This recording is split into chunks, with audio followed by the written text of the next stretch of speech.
Mais d'abord, on va prendre la direction du Groupama Stadium où nous attend ce soir Jean Rességuier qui va commenter le 8e de finale retour de Ligue Europa de l'OL contre Porto pour RMC. Bonsoir Jeannot, merci d'être avec nous. Les Lyonnais reçoivent donc Porto Bonsoir. à 21 h avec un léger avantage pour l'OL après la victoire 1-0 la semaine dernière au Portugal. Oui, un avantage quand même important dans le sens où cette équipe de Porto va être obligée de se découvrir pour marquer un but et revenir à égalité sur l'ensemble des deux matchs, puisqu'on rappelle, la règle a changé. Le but à l'extérieur ne compte pas double en cas d'égalité. Donc même si Lyon a gagné et a réalisé cette performance au match aller, on se retrouve avec une rencontre bien évidemment où on a envie de dire tout repart à zéro ou presque. Et cette équipe de Lyon, on sait qu'elle est capable de réaliser de belles performances. On l'a vu au match aller, on sait qu'ils sont aussi capables de passer parfois au travers avec la dernière rencontre et la défaite face à Rennes. Une équipe de Lyon qui ne devrait pas trop bouger par rapport à la formation qu'avait alignée Peter Bosz lors de la rencontre aller à Porto, avec peut-être un doute au niveau du poste de latéral droit et peut-être Malo Gusto plutôt que le capitaine Léo Dubois. Pour le reste, d'un point de vue offensif, il va s'appuyer sur la même équipe pour justement démontrer que ce qu'ils ont su faire à Porto, ils seront capables de le renouveler ce soir. Et en restant tout de même prudent dans le sens où, rappelez-vous, il y a eu deux prises de décision de la part de l'arbitre avec l'assistance vidéo, avec 2 buts qui ont été refusés à Porto. Donc ce qui veut dire que même si Lyon avait réalisé la performance qu'il fallait au match aller, il faudra rester concentré, solidaire et démontrer que cette équipe de Lyon a vraiment les moyens d'aller très loin dans cette campagne européenne.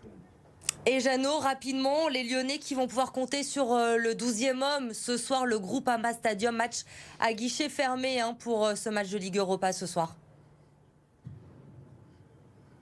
Oui, on sera pas loin de 55 000 spectateurs, ça c'est la bonne nouvelle parce que ça veut dire que le public va participer à cette fête, va participer aussi à la motivation des joueurs. On sait que de jouer dans un stade plein avec une ambiance énorme, ça vous galvanise et ça sera peut-être un atout supplémentaire pour les Lyonnais de Peter Bosz, surtout quand on se souvient qu'au match aller à Porto, le stade n'était pas plein. Donc ça veut dire quelque part qu'il va y avoir une vraie participation du public à cette rencontre et que même si parfois ça a été compliqué, la relation entre les supporters et les joueurs, au regard justement de ce yo-yo au niveau des résultats, tant en Ligue 1 qu'au niveau européen, même si c'est mieux au niveau européen, on a le sentiment que ce soir, avec le soutien du public, cette équipe de Lyon est capable de franchir le cap des 8e de finale. En tout cas, on le souhaite. Et on pourra suivre tout cela grâce à vous, Jeannot et Édouard G, à partir de 21 h sur RMC pour ce 8e de finale retour de Ligue Europa face à Porto. Merci Jean Rességuier d'avoir été avec nous sur BFM Lyon ce soir. Dans l'actualité également, après 3 semaines de guerre en Ukraine, les conséquences se font ressentir dans notre région. Vous le savez, les prix de l'énergie et plus particulièrement du gaz explosent dans la vallée de la Chimie au sud de Lyon. Les entreprises s'inquiètent pour leur production. Lauriane Pellaou. La guerre en Ukraine se ressent jusqu'ici, à Saint-Fond.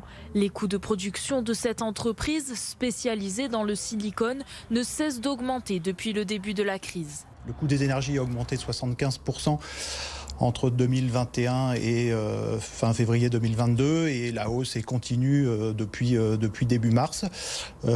Cette hausse de 75% du coût des énergies correspond à une hausse de nos coûts de production d'à peu près 15% hors matières premières. Si les matières premières sont disponibles, leur prix a été multiplié par 2, voire 3, notamment celui du gaz, très utilisé en chimie. Pour faire face à cette crise, les coûts sont répercutés sur les prix de vente et la production est réduite. Les problèmes de logistique ont aussi parfois impacté durement les entreprises.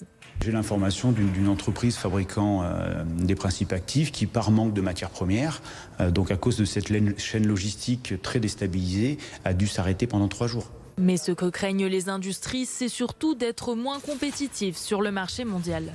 L'énergie augmente en France, en Europe, elle n'augmente pas sur le continent américain, elle n'augmente pas en Asie.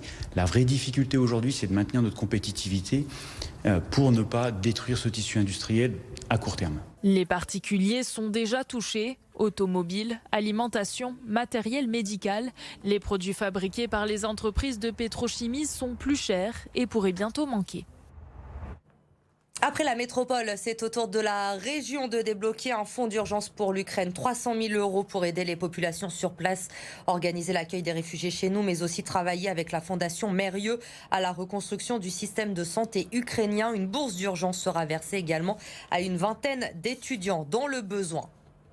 Nous vous en parlions ce mardi sur BFM Lyon. Le maire de Francheville, Michel Rantonnet, a décidé aujourd'hui, en accord avec le préfet, de prendre un arrêté de fermeture administrative pour l'hôtel d'insertion installé sur le site de l'ancien hôpital Charial. Le maire a proposé de nouveau au préfet de changer la destination du lieu en foyer d'accueil pour accueillir les déplacés ukrainiens, comme il le demande déjà depuis un mois. Et dans ce contexte où le pouvoir d'achat est au cœur des préoccupations, une nouvelle manifestation a eu lieu aujourd'hui à Lyon. Les syndicats qui demandent des augmentations de salaire, mais aussi des augmentations des bourses pour les étudiants et des pensions de retraite. Les précisions sur place de Jade Terlinck. Revalorisation des salaires, non à la retraite à 65 ans ou encore manifestation contre le pouvoir des patrons. Ce sont les revendications que l'on a pu entendre au cours de cette manifestation. Manifestation interprofessionnelle qui rassemblait aussi bien des étudiants que des salariés ou encore des retraités qui se sont tous réunis pour défendre leur pouvoir d'achat. Je croisais tout à l'heure Rindala, enseignante, qui me confiait être inquiète pour sa profession, qui ne parvient plus à attirer des jeunes à cause d'un salaire trop bas. Des problématiques liées au pouvoir d'achat qui concernent de nombreux Lyonnais. Tout augmente. Dernièrement, l'essence qui a fait un bond mais fulgurant, le gaz qui va augmenter, tout augmente. Et le problème, c'est que nos salaires restent toujours au même niveau. Très compliqué, surtout quand on a des enfants. Moi, je suis une maman solo.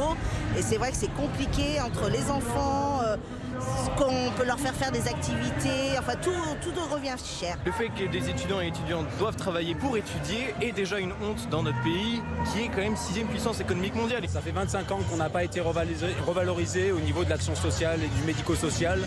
Il y a une vraie paupérisation des professionnels qui sont en grande précarité à l'heure d'aujourd'hui.